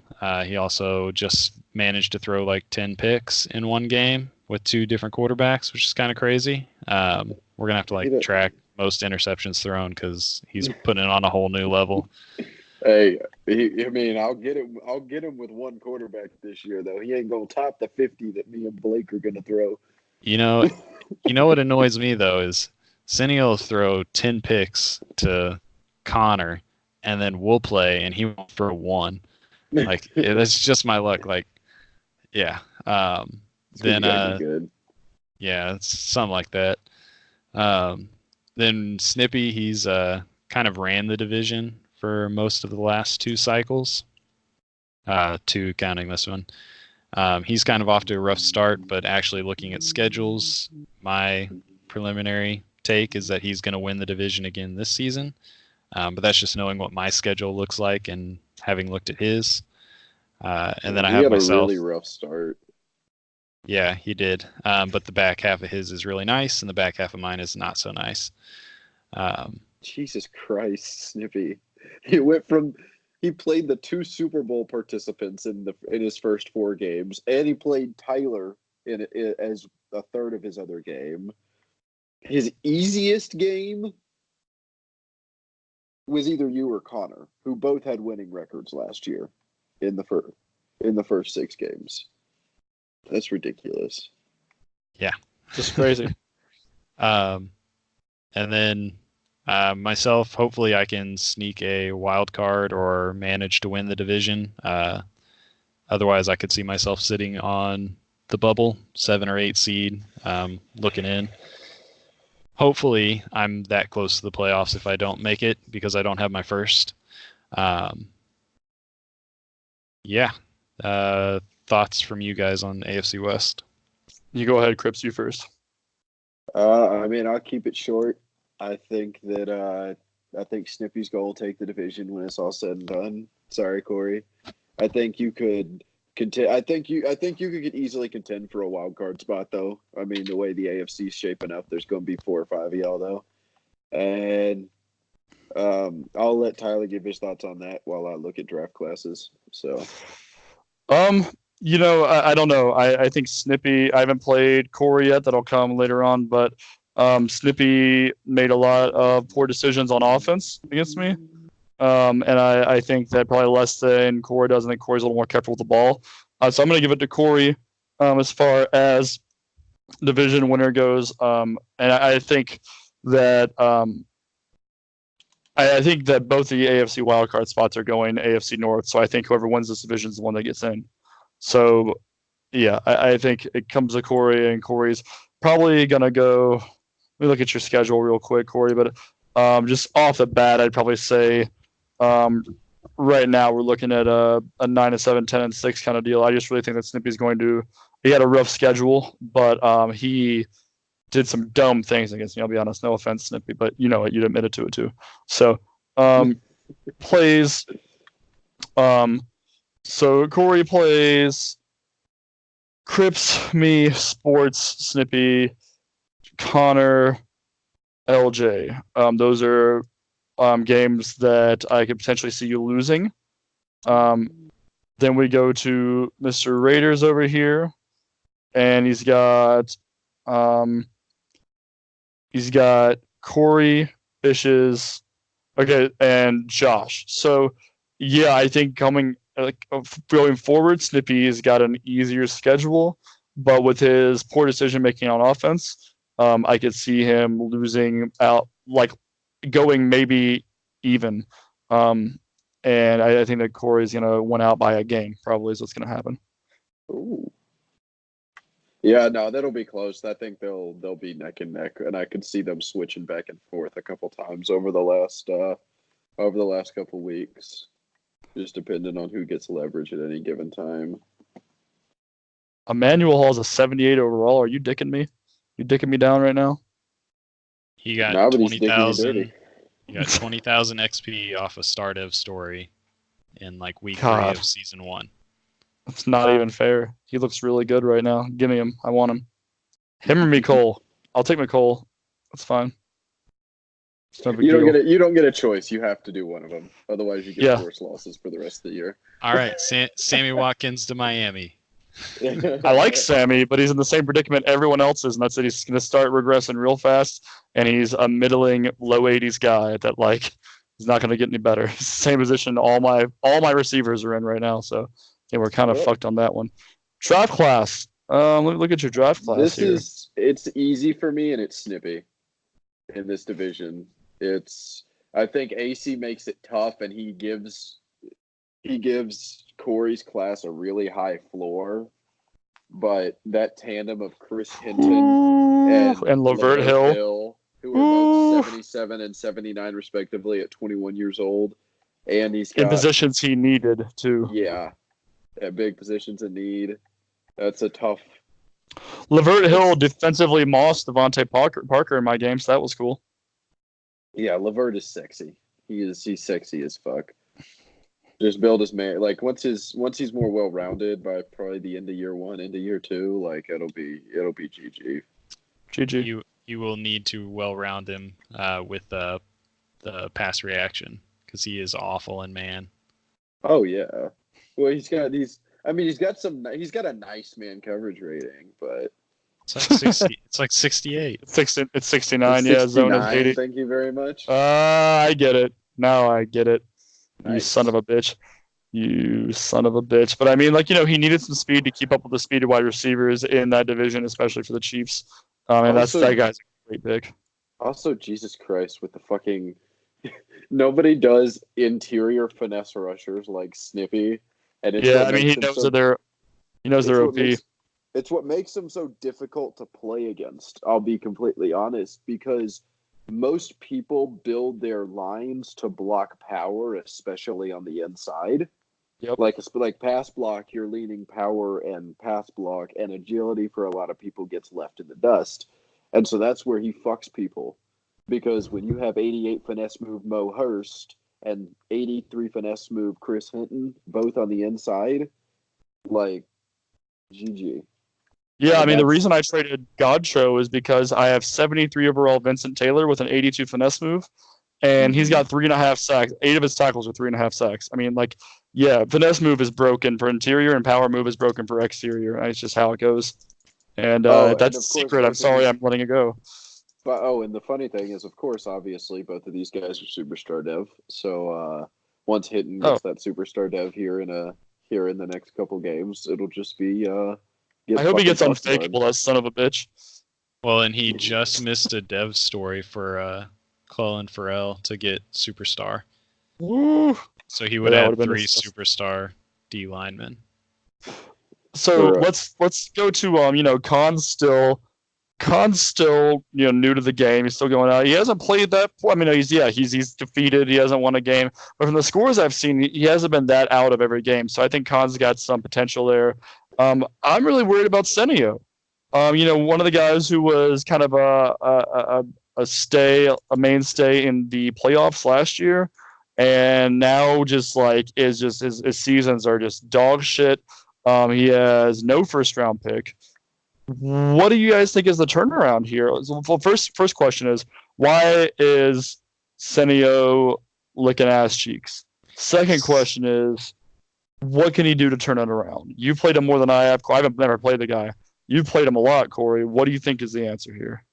So, on the note of Khan, when I played Khan, it was almost frustrating because it was just an overly defensive game both ways. Like, it was 3-0 and then 3-3, like in the third quarter. That's really promising. That's really good because it's hard to get a defense in this game. Yeah, honestly. And it was almost like good defense because of sloppy offense, and it went both ways. Like, I would throw a stupid pick that Adderley would get, and then he would throw a stupid pick that Juan Thornhill would get, and the game was literally won stat padding on him throwing a pick that was a tip drill pick. Juan Thornhill caught it and ran it back 50 yards to put me in scoring position, and I scored a touchdown off that, and that was literally the game deciding touchdown. It's badass. And it's a lot different than the Con of old, where it was 70-6 kind of games, which is actually great to have. Like, I love having a competitive division. It makes it a lot more fun. So I'll take some easy dubs against LJ. I would rather have Con be able to be competitive like that than have him be a doormat.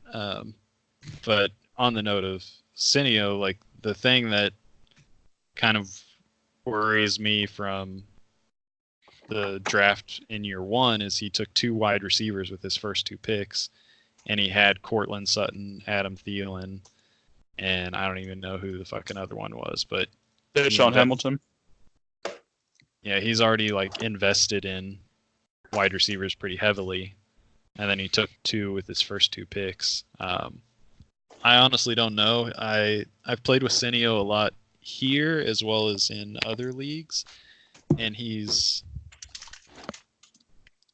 been the quarterback guru in other leagues. He took like 50 overall Trevor Knight in another league and made him into a 90 overall because of the way the award system worked and being able to get dynamic dev by having high touchdowns, high yards, regardless of what your interceptions were. And it just didn't work with Drew Lock. Yeah, so that was rough. Him saying a normal's GG.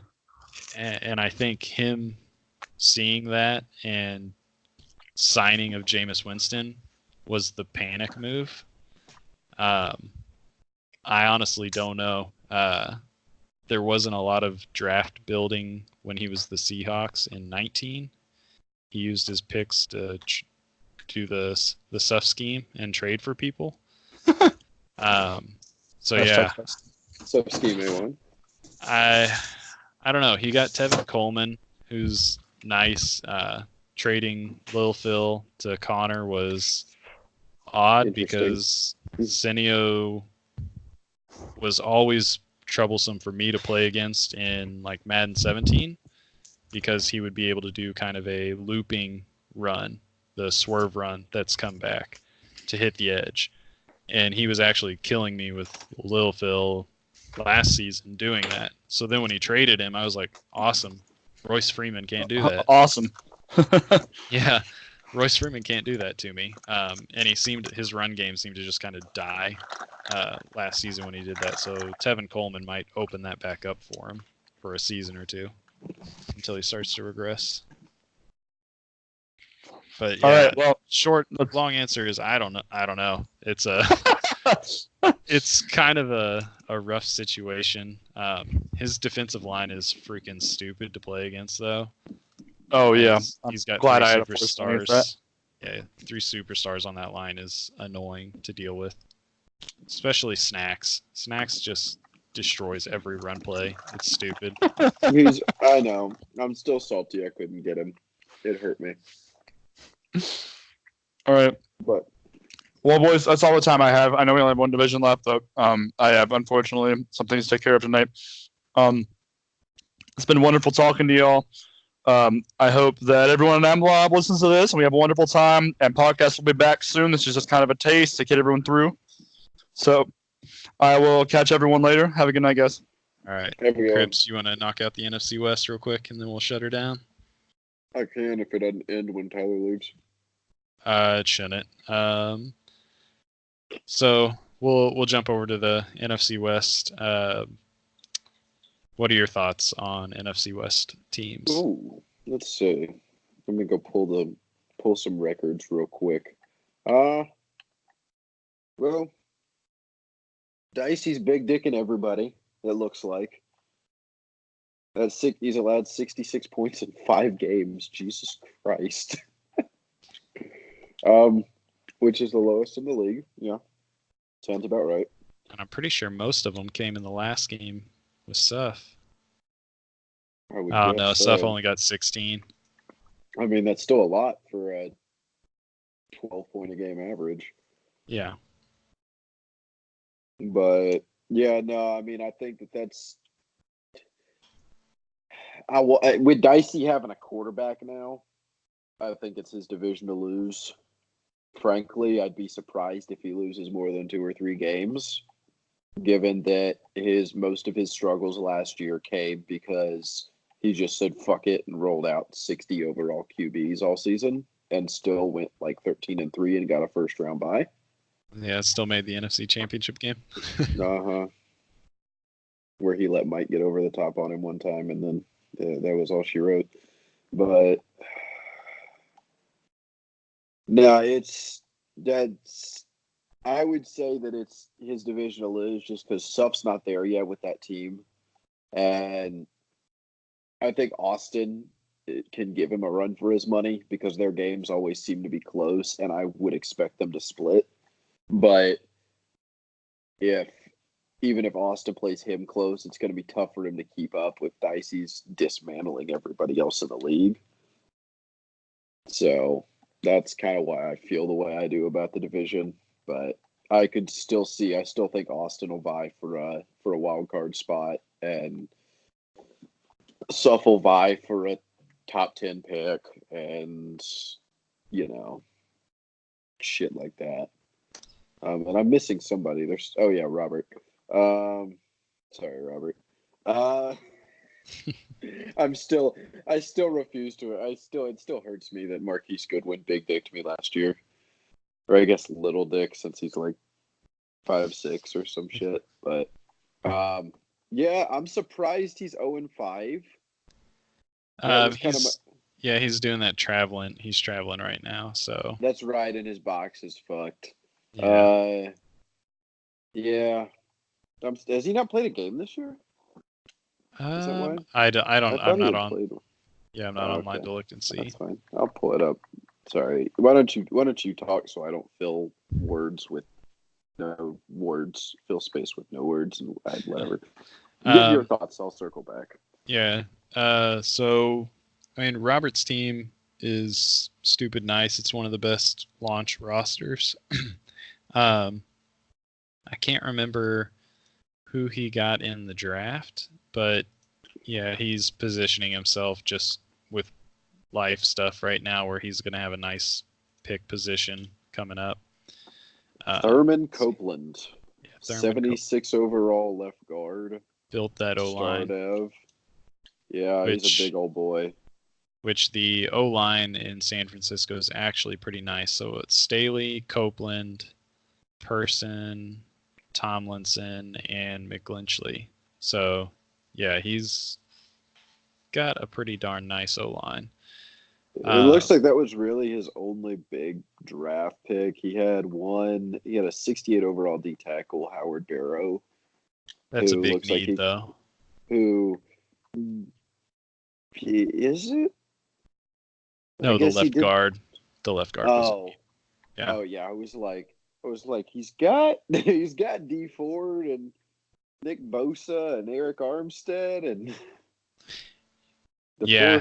Buckner. So I mean, he's got a fucking D line and a half, really. But and he sent off Solomon Thomas to Cleveland, so he's got some extra draft capital out of that. But I mean, his team is set up nice, so when he comes back, I fully expect him to kind of start plucking some wins off people unless he just mails it in for the draft, which is possible. Austin just won the Super Bowl in VFL, so We know he's I don't put definitely- I don't put anything past Austin. He's one of the most disciplined users in the league from a game-to-game gameplay standpoint. He doesn't beat himself. He doesn't beat himself very much, which makes it tough for people to beat him. He's just kind of working from an uphill battle standpoint with that Seahawks defense. But Russell And Wilson with that can make 5-0 stuff happen. That 5-0 Rams team looking down at him. Yeah, Right. yeah, for sure. And Seth did a pretty good 180 on his roster, in my opinion, within one he's season. 3-2. I didn't realize he was 3-2. I'll be completely honest. But he had a really rough season one. Legitimate, I believe, not tanking. He had Rodgers' problem of not getting down with Kyler and fumbling a lot, costing him some games. And not realizing that Kyler's legs are the best thing of his best part of his offense. Yeah. But Jesus Christ, Pearson Burrow. he managed to get who you just mentioned, which kind of solidifies his corner 1 and corner 2 for the cycle with Byron Murphy. Does he even have another rookie? No, he's got one. Willis Hammond. He has 2 rookies on his roster, and Hammond is a 63 overall defensive end. And yeah, because he spent a lot of draft capital trading for Clark from Bob. So he got that much coveted interior defensive lineman that he wanted. I mean, Kenny Clark is just ridiculously good at football. He is. Yeah, with the way his roster's set up, he's got the overalls aren't necessarily there, but from like an offensive skill standpoint, the speed is, and he's got a lot of running back depth because he has Rashad Penny as his third string running back for whatever reason. Penny got a lot of touches in the last game, I thought. They might have Lewis. I'm just looking at the roster. But, the offense, the skill positions there, young, and it's young and speed, either one or both of them. And so, he's really kind of set this offense up pretty nicely to be able to succeed this year. The O-line is still not really there, but, if you don't have a God-tier O-line, there's not much difference most of the time between an average and shit O-line. So he's kind of playing the game the way that you should if you don't have a really good O-line. Preach. That's what I've been doing over here. And, he's got this team set up pretty well on defense, too, to just be able to kind of scrap through and make plays at the right time, which is basically how Suff has always played defense. So, yeah, he's starting to get the team kind of set up the way he wants it set up, which is really beneficial for his long-term outlook. So, I just don't. Yeah. I think end of the day, he's probably on the outside looking in for one more year, but he's very well going to be in that contention for a wild card spot as well. It's just going to be tough because there's so many teams that are in that same ballpark right now. Yeah, I think the team talent is going to kind of show itself as the season goes on. Like right now, he is a wild card team, but I just think teams like Joe in New York or Austin or LJ, they're gonna close that gap, and it's just gonna make it a little bit tougher on stuff because like you said, I don't see anybody winning the division from Dicey. Dicey just throws users off with his. I expect 2 people from my division to make it too, which means you're looking at Stuff and Austin and Joe and and J-Ro, all kind of in that ballpark of that last wild card spot. You know, and you still got Levi sitting at 3-3. If he doesn't get busy with work, he's going to be in that 500 range. Emmons will be in that 500 range by the end of the season, more than likely. So, I mean, it's so tough to call right now, but it's going to be really tough to get that last spot or one of those last two spots, because there are just so many teams that in the NFC that could go and claim that. So, I agree 100%. And there's just, I can't remember if you said it, but teams like Connor even. yeah. I think, as long as he doesn't shoot himself in the foot, he's going to be pressing for the division title or the number 5 seed.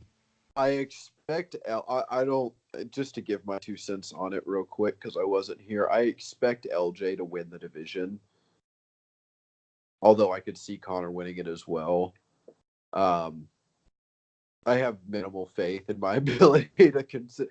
I'm a passing offense that also has an affinity for interceptions right now.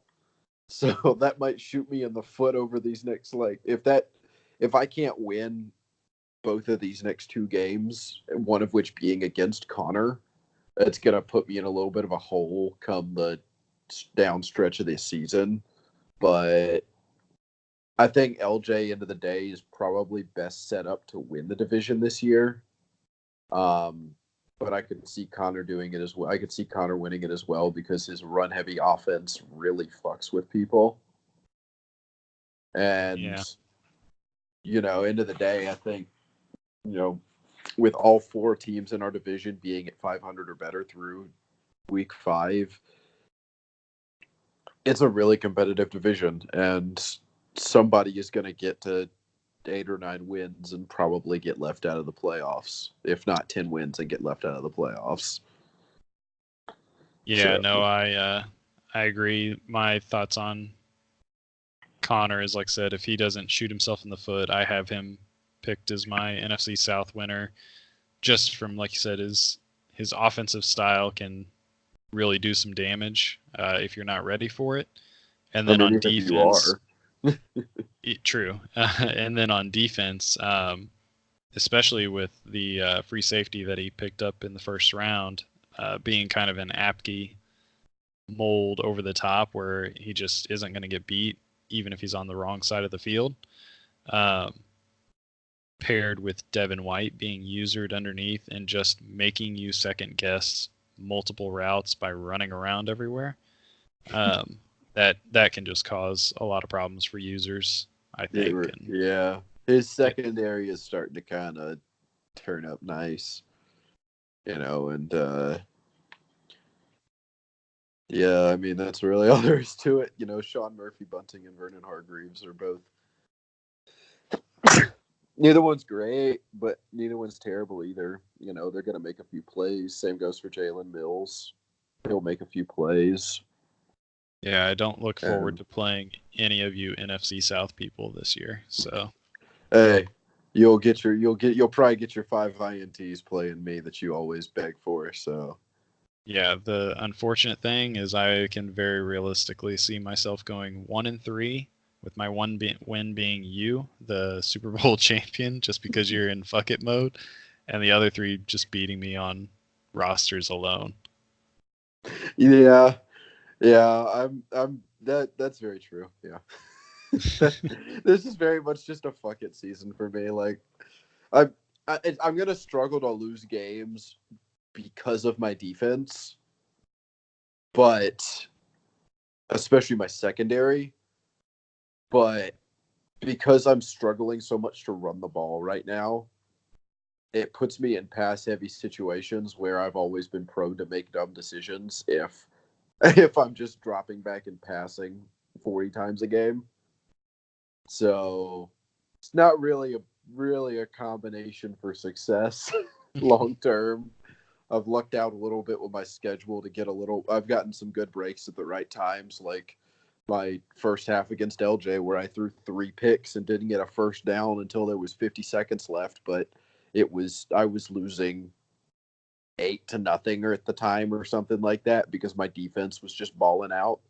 Like, oh yeah, we were talking about how it's impressive that the boat has 9 touchdowns, 20 interceptions, and the team is 4-2. I know it's a pretty fucking Blake Bortles on steroids kind of stat line. Yeah, it's crazy. Let's see. And I've thrown a pick with Taysom Hill. I've got that little 21st pick lurking right there too. In case anyone has hung out with us this whole time, once we actually post this, I think the only other thing we were going to talk about, I guess before that, just your hot take. Who is your Super Bowl participants? Ooh, spicy. Well,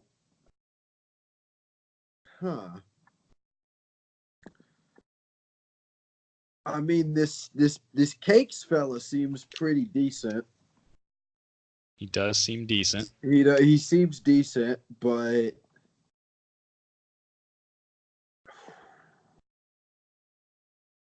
I'm wondering if I'm wondering how spicy I should go on the hot take. You know, I think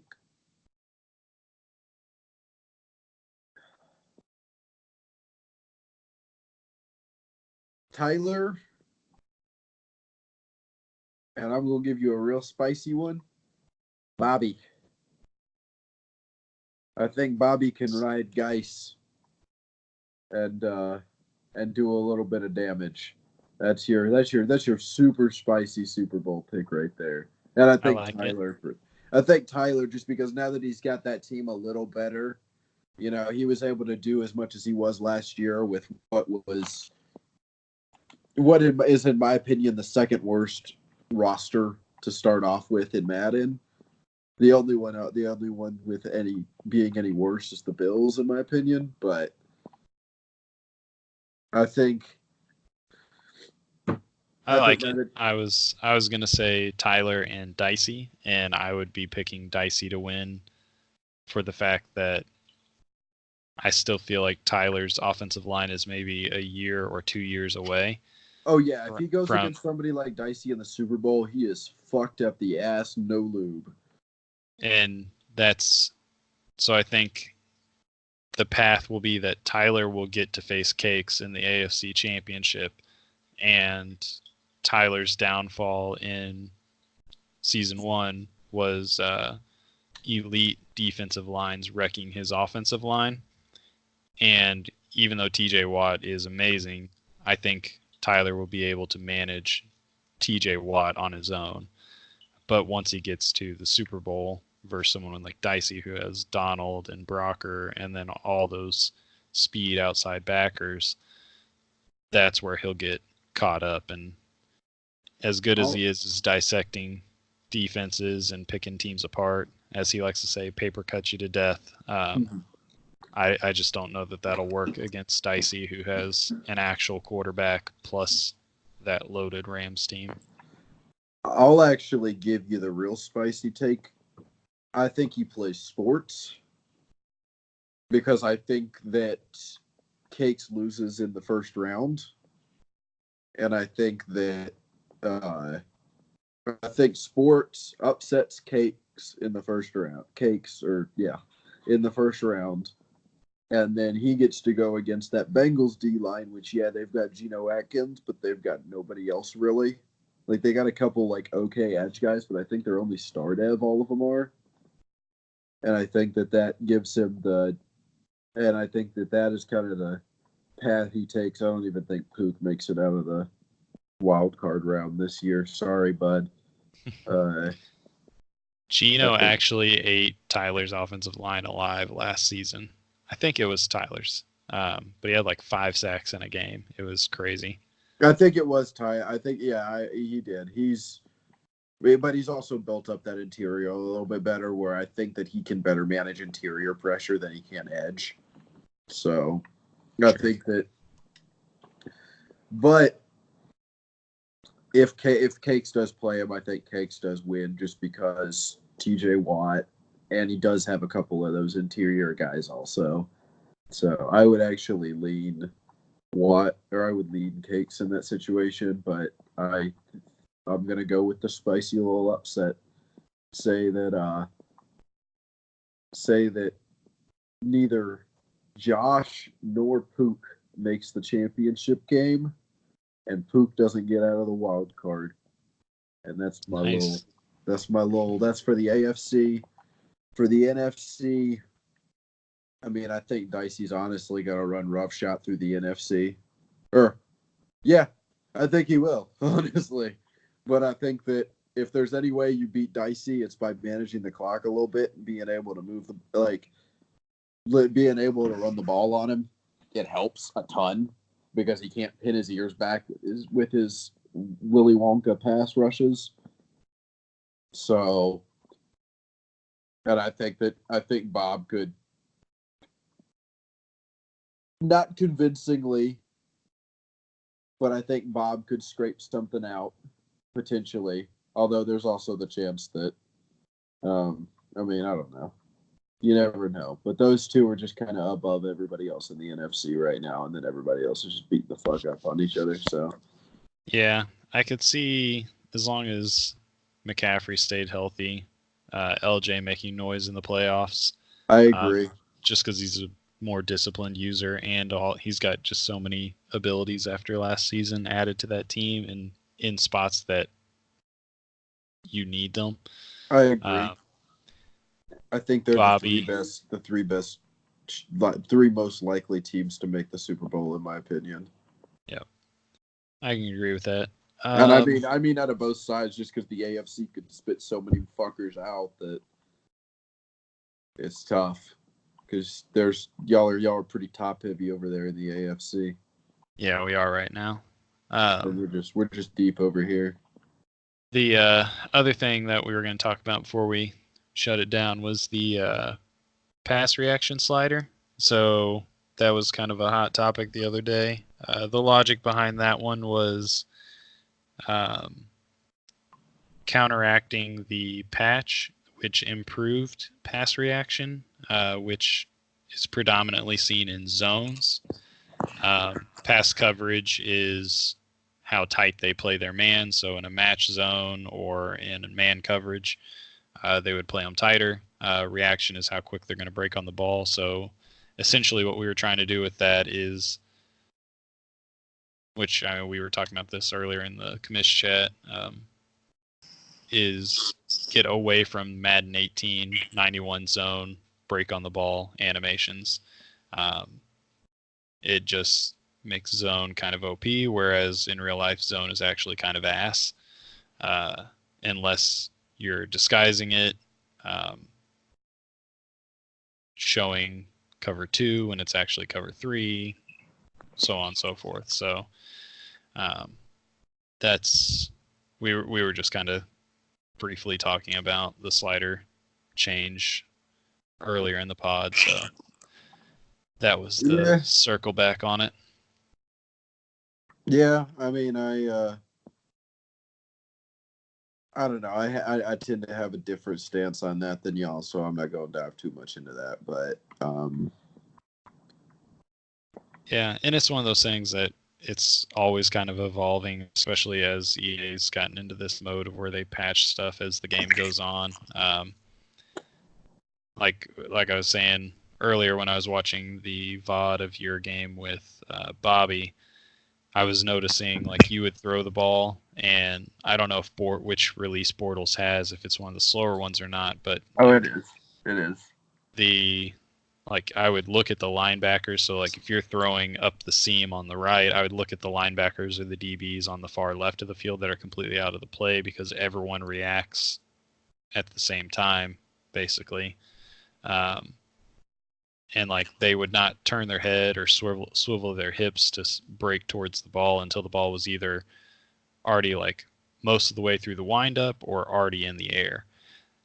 Like Josh Norman, he was reacting fairly quick, but he's got a pretty high zone rating. But yeah, I noticed stuff like that where there was a lot of passes that you made that got in between the zones in the soft spots where they should. Whereas the week before, I noticed a lot of plays in my game and in some of the streams that I was watching where linebackers even were playing a vert hook way too well. Like there was clearly windows there and they would jump down and swat it kind of stuff. So